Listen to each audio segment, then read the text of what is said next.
Senator Schatz. Thank you to all the commissioners. Thanks to the committee for conducting this hearing. Chairman Carr, you and I have actually known each other for maybe 10 years now. We've had several meetings in our office, and it's usually, I don't want to say mundane, but it's technocratic, it's technical, it's nonpartisan, and all the rest of it. And so I'm hoping we can do that again right here. It's fine. I'm hoping we can do that again right here, but it is a more sensitive topic. So I'm just going to ask you a couple of yes or no questions. I don't mind a quick explanation, but I'll make a promise to you not to hector you for 3 or 4 minutes if you can give me quick yes or no's or at least quick explanations.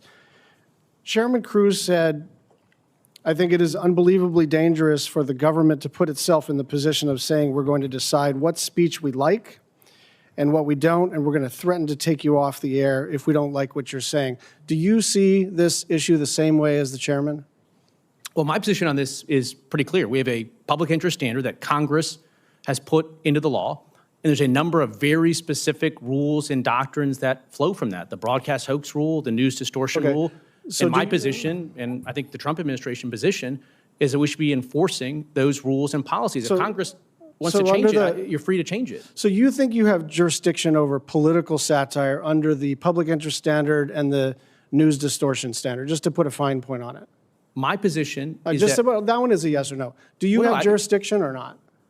We have jurisdiction with respect to the broadcast airwaves uniquely to ensure that their operations are in the public interest. And there's very specific rules there, broadcast hoax and news distortion. So if there's a determination by the Federal Communications Commission that satire is not in the public interest, you believe you have the authority to revoke the license of the broadcaster?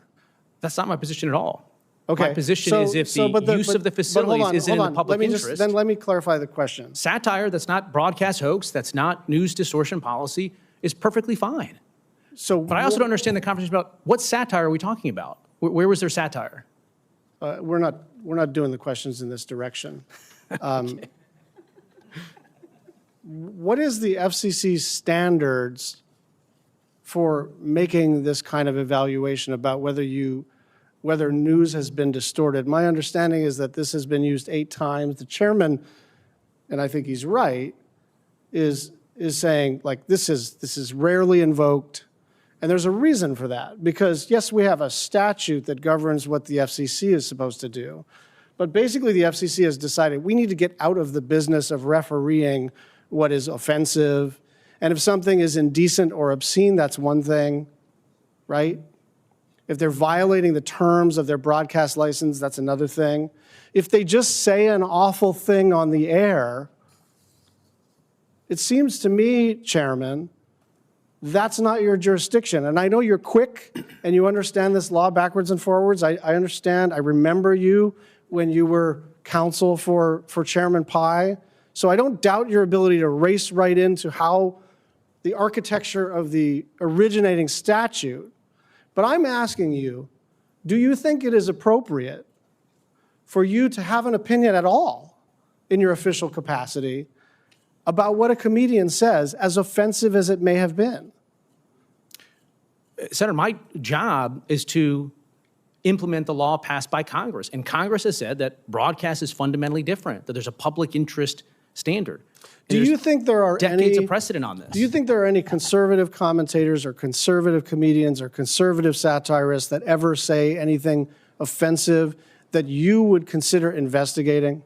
I'm not looking at things that are offensive or awful, to use your words. I'm looking at things that are consistent with our public interest rules and regulations. That's the full scope. And in what way? So I'm a little confused because it seems to me that in subsequent conversations, I forgot after Ted and John Thune and Dave McCormick and others said, "Ooh, this seems like a little much for you, Chairman," that you went out and you said, that was fake news. I didn't do that. This is fake news. I am not doing that. I'm not going after Jimmy Kimmel. And now you're saying you have a perfect right to go after Jimmy Kimmel, and I'm wondering which one it is. No, 2 different things. Democrats at the time were saying that we explicitly threatened to pull a license if Jimmy Kimmel wasn't fired. That never happened. That was nothing more than projection and distortion by Democrats. What I am saying is any broadcaster that uses the airwaves, whether radio or TV, has to comply with the public interest in it. And licenses are not sacred cows. Yes, you can do things to lose a license.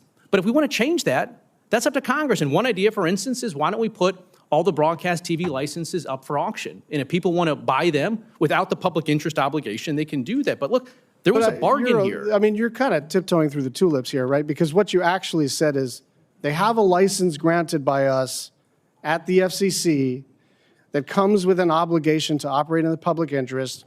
We can do this the easy way or the hard way. These companies can find ways to change conduct and take action, frankly, on Kimmel, or there's going to be additional work for the FCC ahead.